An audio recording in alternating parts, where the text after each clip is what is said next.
Hi everybody and welcome back to Every Stitch Counts.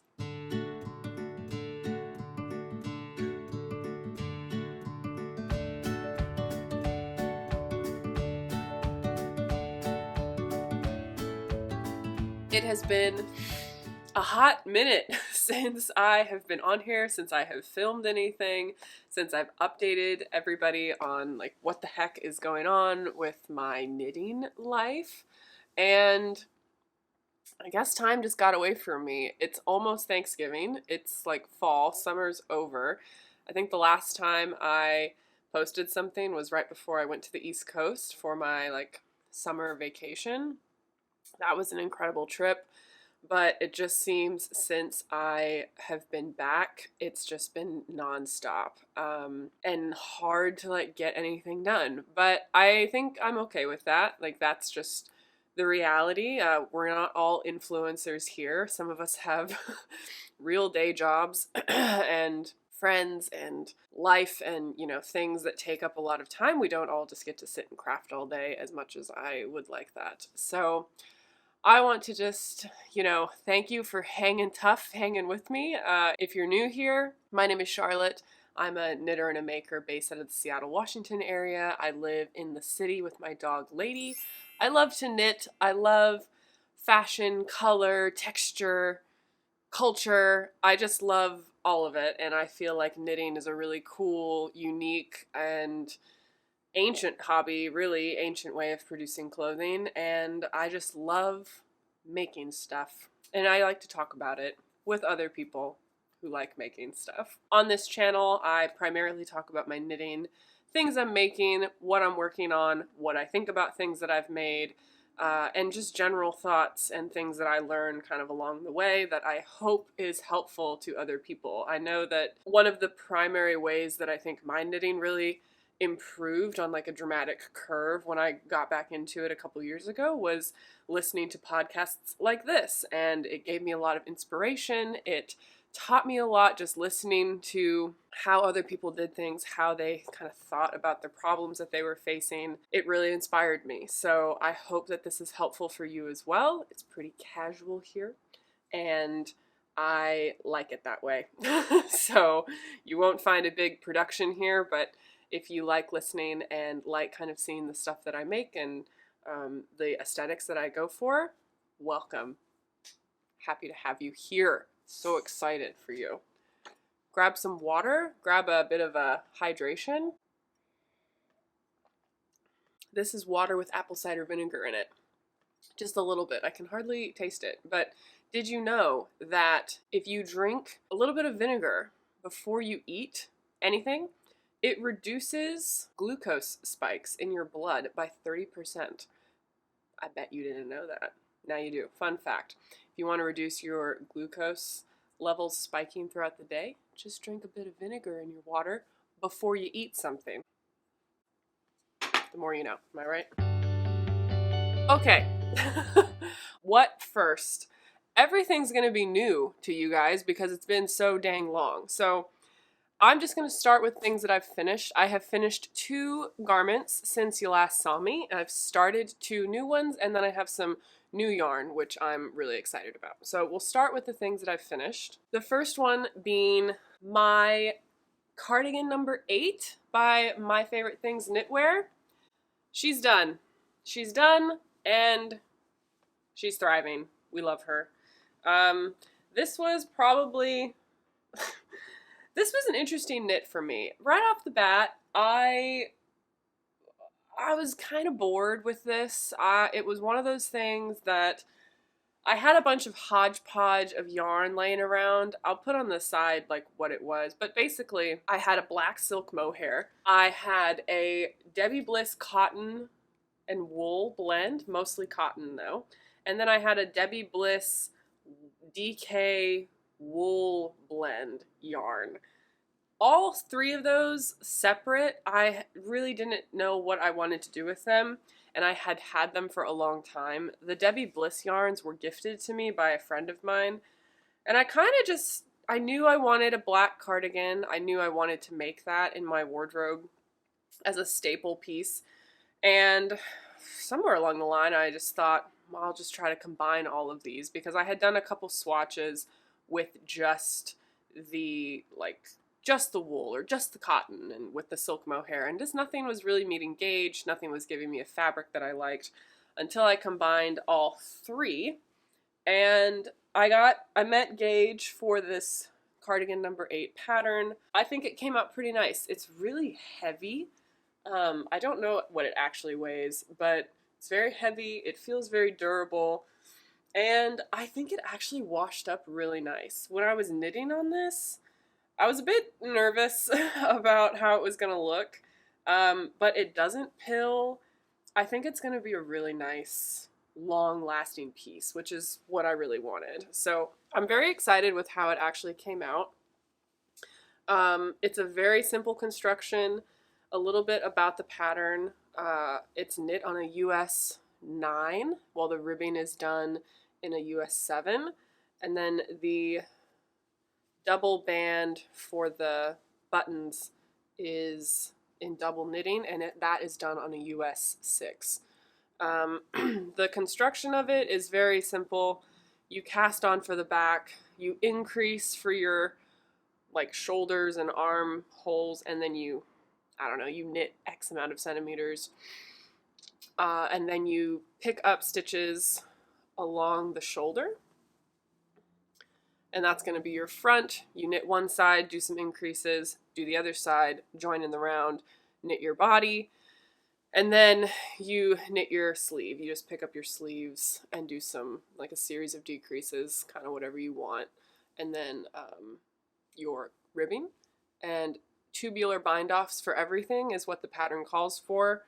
What did I do? I only did tubular bind-off for the bottom portion of the hem, and then for the sleeves, I just did a regular 2x2 or whatever, 1x1 bind-off, and I just couldn't be bothered to do a tubular bind-off. Plus, I don't think you can see it at all. I think overall, my gauge was a bit big, if I remember. It was a bigger size than what the pattern called for, so I knit the smallest size, and you'll see when I try this on, it's big. It's definitely oversized. I think the pattern calls for 9 to 15 inches of positive ease.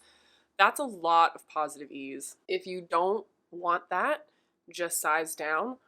If you still have, if you're really tiny and you're still afraid this is going to be too big for you, I would just size down a needle size and see what that does to your gauge.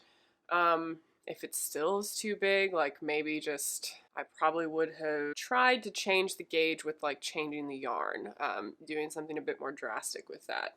Those are just a couple of the things that you can do if you want it to be slightly smaller. Truthfully, I suppose if I ever wanted to write my own patterns just to make my own sweaters for myself, opposed to following patterns, I would have to spend a bit more time understanding the math of how to get things to fit properly. A lot of people ask me in the comments and in real life, how do you get things to fit you so well? I truly don't always know. One, I do a gauge when I know I'm unsure how something's gonna fit. Two, I know my body pretty well in the sense that I know typically what I think looks best on me. And so if something calls for, say, 15 inches of positive ease, okay, I know that I don't really want it to fit that way. I want maybe at most 8 inches of positive ease, and that's just me. So I think I know where to size down and where to size up when I'm knitting, generally speaking. I do a gauge when I'm unsure of something, how something's gonna fit, or if the yarn I'm using I know is not anything close to what the pattern called for originally. I also try stuff on a lot throughout the process. I know that that's an annoying step, but I urge you, if you are unsure about how it's going to fit, just stop at the points where you tend to run into fit problems the most. For women, that's typically going to be the bust. It's going to typically be the depth of your yokes. So, from your neckline to where your armhole connects. That's typically a fit issue. Another thing you can do if you're knitting bottom up garments, pick out some of your favorite clothes, sweaters, tops, whatever, in your closet, not knitted items that you've made.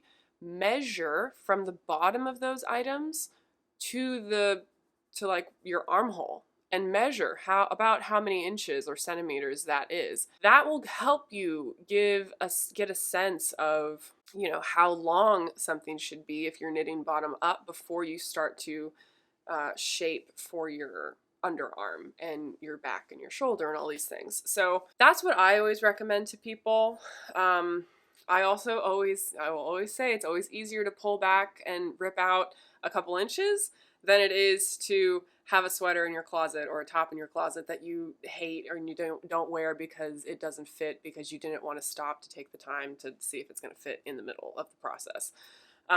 That's just what I recommend to people. I also just don't put a lot of pressure on my knitting. I know that sounds, I don't know how that sounds. Maybe that sounds pretentious and kind of snobby, but it's true. Like I enjoy the process of knitting. I also enjoy the finished garment as well, but the process of knitting is really fun to me as well. And so I don't need it to fit exact, like I'm not making patterns, I just need it to fit me. So if I try something on and I know that I like the width of it, but I need it to be a bit longer because I'm tall, for example, I will just make it a bit longer. There's also like no rules in terms of where you add increases and where you don't. So a common one that I always tell people is helpful as well is, let's say you're tall. Let's say you're knitting a yoke. In fact, I'll talk about this on one of the things that I'm working on now. But I finished the increases. It's still too shallow. And I don't really want it wider, even though the original design is very wide and boxy. I don't really want it that wide. I want it to be a bit more fitted in the body, but I don't want it to be tight on my arms. So I think what I'm probably going to do is I'm going to stop increasing for the body. I'm going to keep knitting the yoke, but I'm only going to do increases on the arms. And I'll increase the arms up to, say, probably the medium, because I think I'm technically knitting the small right now. So I'll make the arms medium, the body will be a small, and then I will join in the round, and I'll just adjust my stitch count based on that. So obviously the body will be a size small still, but when I go to knit the arms of that pattern, it will be in the size medium. And that's also another really easy thing you can do if you're worried about fit, and you can swap that. You know, you can stop increasing for your arms and continue increasing the bust if you happen to be really busty, but you have small arms. You just kind of have to take mental notes of that, and that's an actual like knitting technique that a lot of people don't know about called compound increases. I think that's what it's called actually. But it's where you are not increasing the body and the arms evenly. You're stopping the body increases and you're continuing the arm increases, or vice versa. And there's lots of different reasons that people do that in their designs, but that's a really, again, a pretty simple thing you can do if you're struggling with fit. I don't know how I got off on that tangent. All of that was to say that this is a really huge pattern. And I think that's my only fault with it, is that it really is a specific look. So if you're wanting something more fitted, this probably isn't the sweater for you.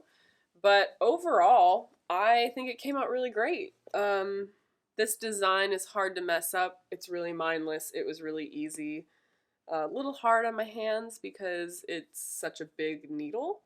And the only thing I have to do still is put buttons on it. There wasn't really a whole lot to talk about in terms of this, other than the buttonholes for the double knitting. I had done this before on my, what is that, petite knit jacket, the November jacket, the October jacket, that big brioche jacket that she has. It's where you do double knitting, but then you add in buttonholes. And this was a really cool technique, and I think it has a really nice finish to it. But you're essentially doing teeny tiny little short rows on each side of the double knitting. It's just really cool. I don't really know how to explain it, but if you search up double knitting button band, tons of videos will come up, and I think it gives like a really nice effect. This sweater is black, so it's kind of hard to see the detail, but overall I think it's a really nice classic piece, and I could see myself casting this on in a couple different colors, like just to have like basic kind of whatever sweaters to put on over stuff. It's kind of a closet staple that I don't really have in my closet, so I have this now. That's cool. But yeah, this was my first finished object. I finished this towards end of summer, and I'm excited to style it. All right, the next item I'm really excited about. It is my Kylie pullover. It's just so pretty. Like, oh, this is just so pretty. All right. This was such a fun project to have. And it kind of expanded my mind, like, fully. I was just making this, and then I have worn it quite a bit since I've made it.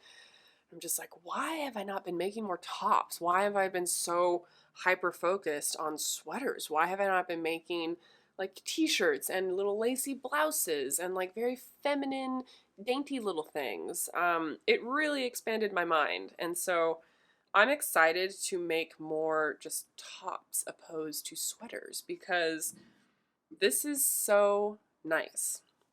This is the Kylie Pullover by Irene Lin. She's a, I believe, Taiwanese or South Korean, but I think she's Taiwanese designer, and she just makes beautiful things. Like, I don't think there is one single pattern of hers that I don't like. There's so many things that she designs that I just want to make.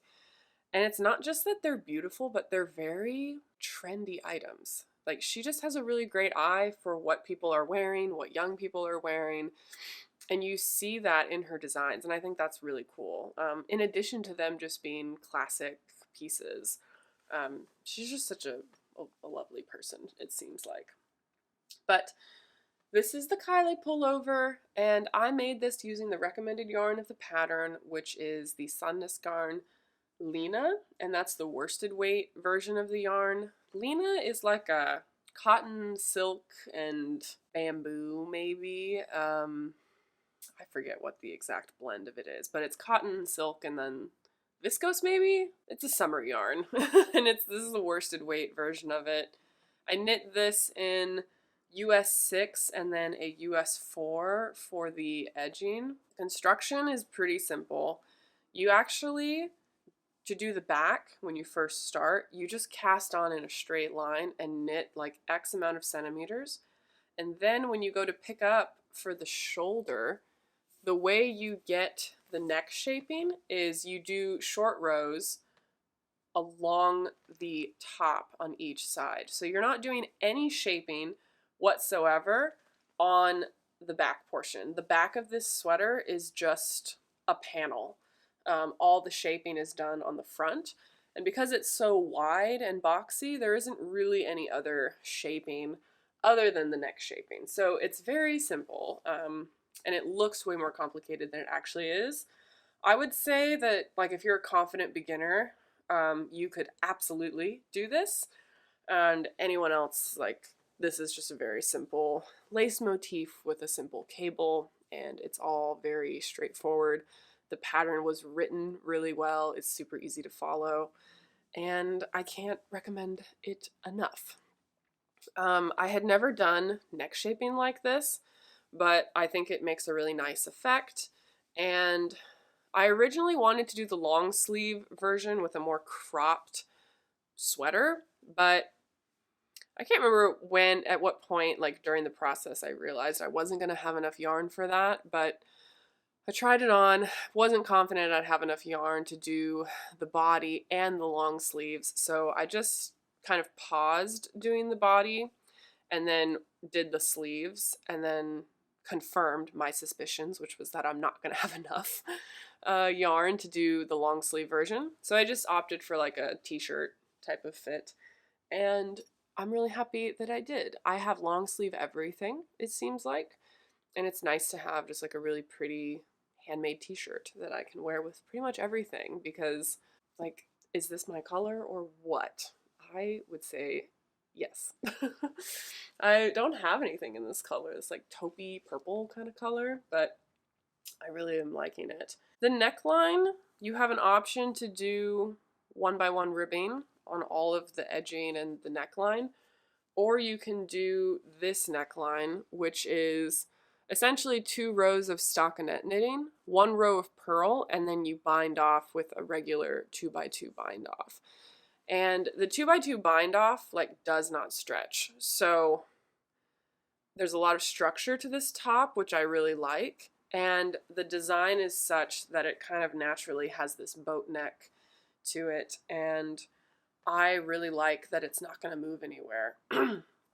This is also one of my few knits that I hang up on a hanger, because like it has so much structure in the neck, it's not going to stretch weird. It's just like feels like something I would have bought at like a boutique somewhere. And I'm not saying that to toot my own horn, it's obviously the design of it, but it's just going to hold up, and you can tell by how the edging is and just the yarn. It's just a really good design. The bottom of the sweater, done the same way, 2x2 bind off, same with the arm.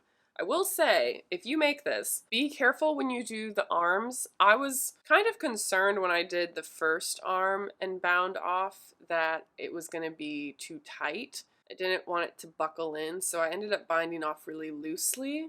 Well, it was way too loose, because then when I did the other arm, like one was way bigger and one was way smaller because of the amount of stretch. So just make sure, however you bind off, that you try to bind off similarly in terms of tension on both sides. And then on the bottom, because this bind off doesn't have any stretch, just make sure, I would say just make sure you don't do it too tight, because you don't want this to buckle in at all when you are wearing it and want it to like flow naturally. Likewise with the neck, I don't think I did this any tighter than I normally would have, but if you wanted a slightly bigger boat neck, you know, you'd bind off looser. If you wanted something tighter, you would bind off tighter. This was a great pattern. I could see myself making more of these in different colors. I think this would be so pretty in a long sleeve version, but in like a all crisp white or cream white maybe, but a crop top. I think that would just be so pretty. I could see this in like every single color. It's just a really pretty piece, and I'm super happy with it. So yeah, that's my Kylie pullover. We've made it. I'll show you the one that is probably going to be a whip for a while, but that I'm really excited about. This is my Wings pullover by Claudia Quintanilla. This was the top that I got reached out for when the Memory Lane knitting book was coming out, and kind of hard to see like what's happening here.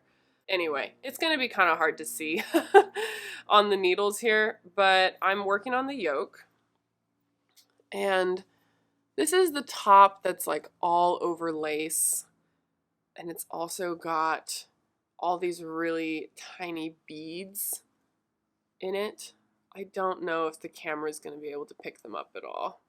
I'll try to get some different footage so you can actually, you know, hopefully see them. I opted for crisp white, as you can see, and I also opted for these check glass beads, and they just don't have a ton of sparkle unless they're like in the light and in like direct sunlight, or in kind of indirect sunlight they weirdly sparkle quite a bit.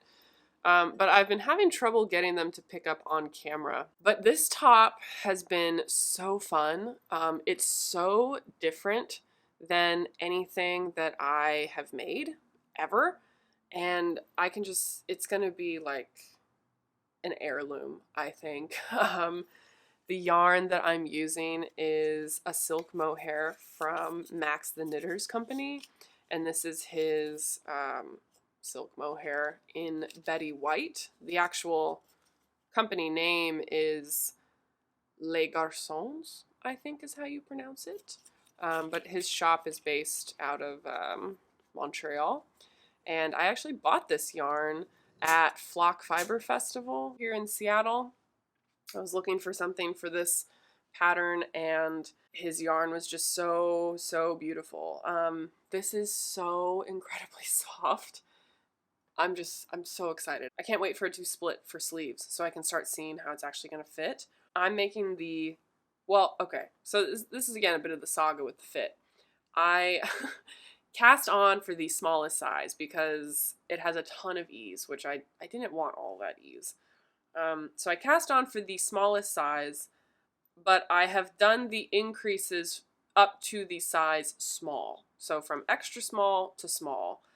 I took this off the needles recently, blocked it, and then tried it on, and it was still way too short.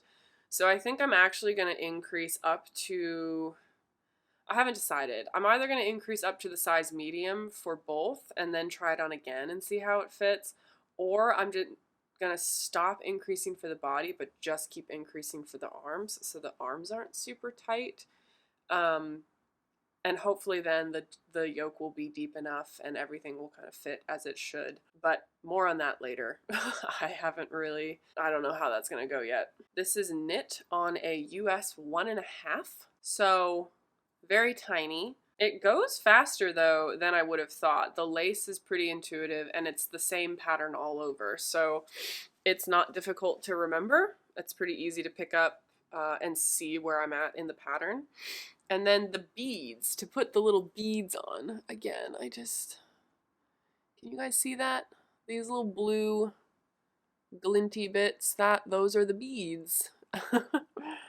But to put these on, as you can imagine, very tiny. I lost my crochet hook semi-recently, so I had to get a new one. But like, that's how tiny it is. It's a little needle, basically. This is the Addy Premium Crochet Hooks, and it is in a 0.5 millimeter.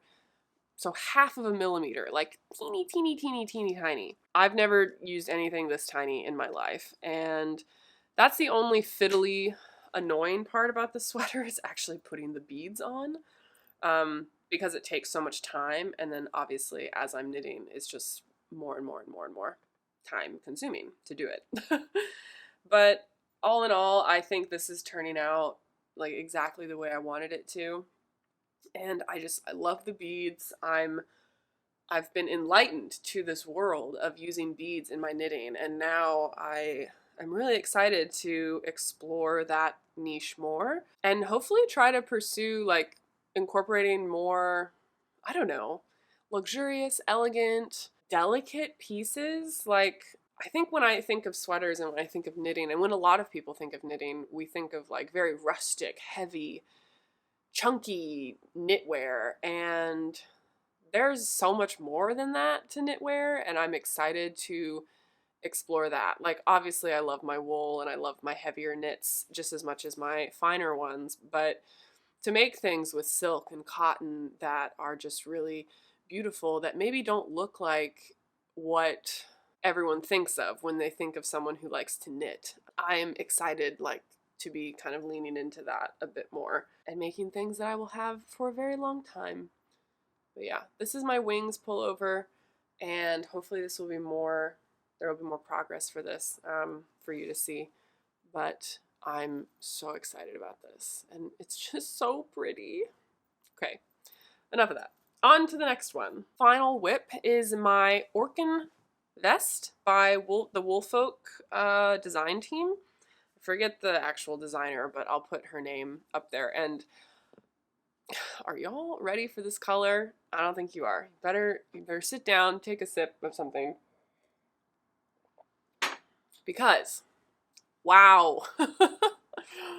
so purple. Like what? This color is just really, really doing it for me. I think that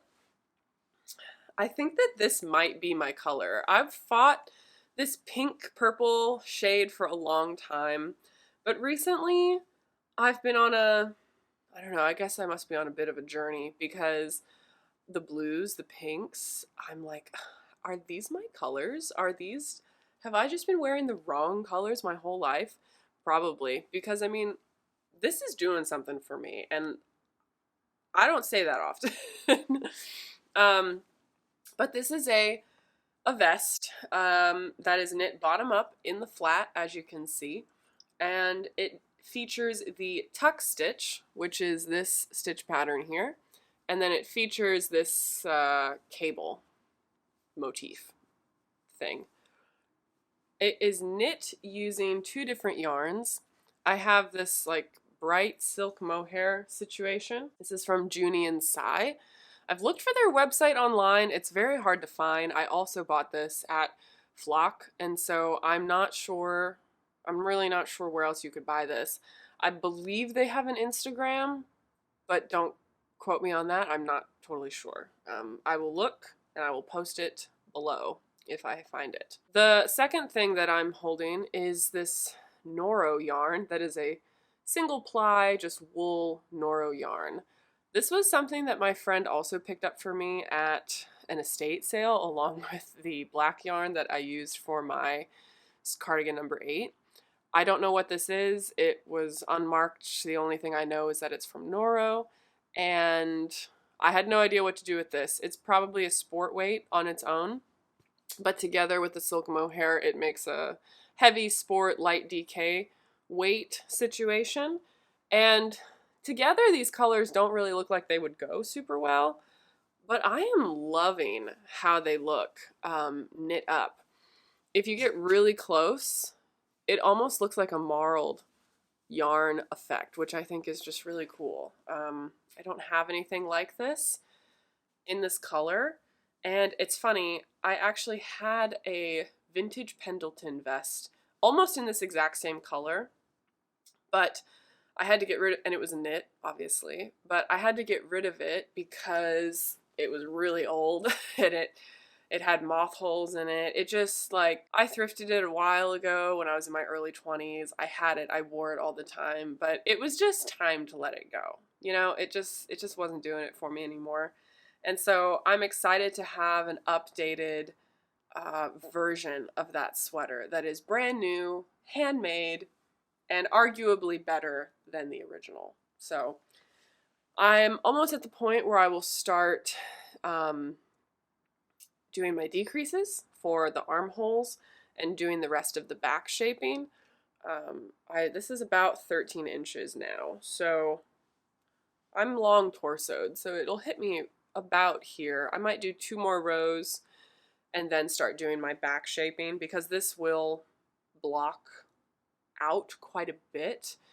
For those of you that don't know, the tuck stitch is basically a version of ribbing, but you knit 3 rows of 1x1 ribbing, and then you knit your next row, you knit into the stitch 2 rows below the stitch on your needle, and that's what you knit, and then it unravels it and it creates that like tuck upward. So if you see this, it's a little bit hard to tell on camera, but basically where the cables are, it's longer, and that's because the tuck stitch pulls in, and this will like block down a bit when I wash it. I am making the smallest size. I think my gauge is a bit big. I did do a gauge, and it just felt a bit too big when I originally cast on the small, so I'm doing the smallest size, and I will just block accordingly. But this is pretty wide, even for the smallest size, so I'm hoping I can block lengthwise more than widthwise and have it just be a really nice semi-fitted vest top thing. Not much to say on this yet other than I'm really liking it. I'm loving the color and I'm really excited about it.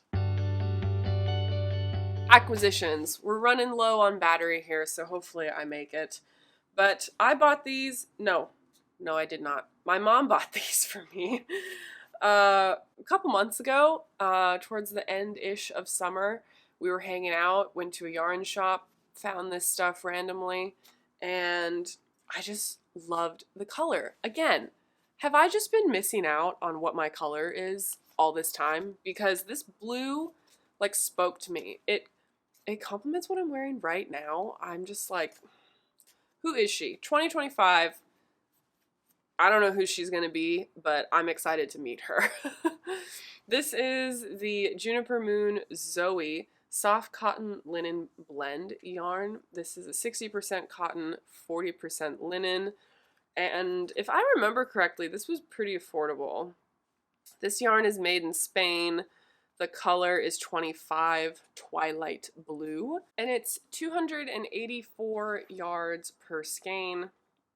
Let's see, the recommended needle range is a 3 to 5 US, 20 to 24 stitches over stockinette. So this is a sport weight yarn. I don't know what I'm going to do with this. I think this would make a really beautiful, like, again, lacy top, maybe something that is a bit more summer friendly, but potentially long sleeve because I live in the freaking north where it's always cold.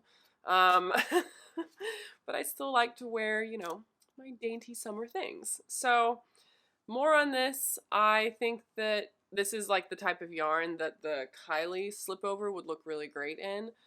Even though that was a worsted weight yarn, I think you could either just downsize your needles and have it fit a little bit less boxy, and have it be totally fine. There's a lot of things you could do with this, but I have 4 skeins of this, so just over 1,000 yards, like 1,100 yards, close to that. So yeah, let me know any inspiration that you might have for these bad boys because I'm just so excited about them. I think they're gonna be so pretty and just really, it's just really my vibe right now. This blue, the purple. Like, look at these jewel tones right now. I'm just like, who is she? Again, I don't know who she's going to be in 2025, but I'm excited to meet her. I think that's all I have to talk about. Yeah, I don't have anything else to say. I recently did a massive destash in my stash of yarn. I got rid of probably half of the yarn that I had, and oh, it just felt like a weight lifted off my shoulder. I had a ton of single skeins and just random stuff that, you know, was gifted or I bought on a whim that I didn't really want, or like just, you know, just like random stuff. I feel like it's kind of a thing with knitters, but just crafters, people who are into art, and any type of crafting or creative thing. You just accumulate so much stuff, and you accumulate it thinking you're going to be really creative with it or hoping you're going to be really creative with it, only for it to like clutter your mind, clutter your space, and then it just sits there for so long. So I really don't like that feeling, and it was really lovely just to get rid of a ton of stuff and to give it away to friends who will use it, and if they don't use it, if it just sits on their closet, on their shelf, you know, that's they can do what I did. They can just give it away to somebody. But that felt really great, and I'm excited for more to come. I really appreciate everyone hanging in there and hanging out with me today. Drop a comment, like and subscribe the video. Say hi. Tell me what you're knitting on. Tell me how you've been. Honestly, tell me whatever. Tell me whatever you want. If you've made it this far, like, pat yourself on the back because I feel like this was a long one. I hope that you all have a great Thanksgiving and are with people that you love and get to just hang out, eat good food, spend time with friends and family, and work on some of your projects maybe. If you celebrate. If you don't celebrate, I don't know what to tell you.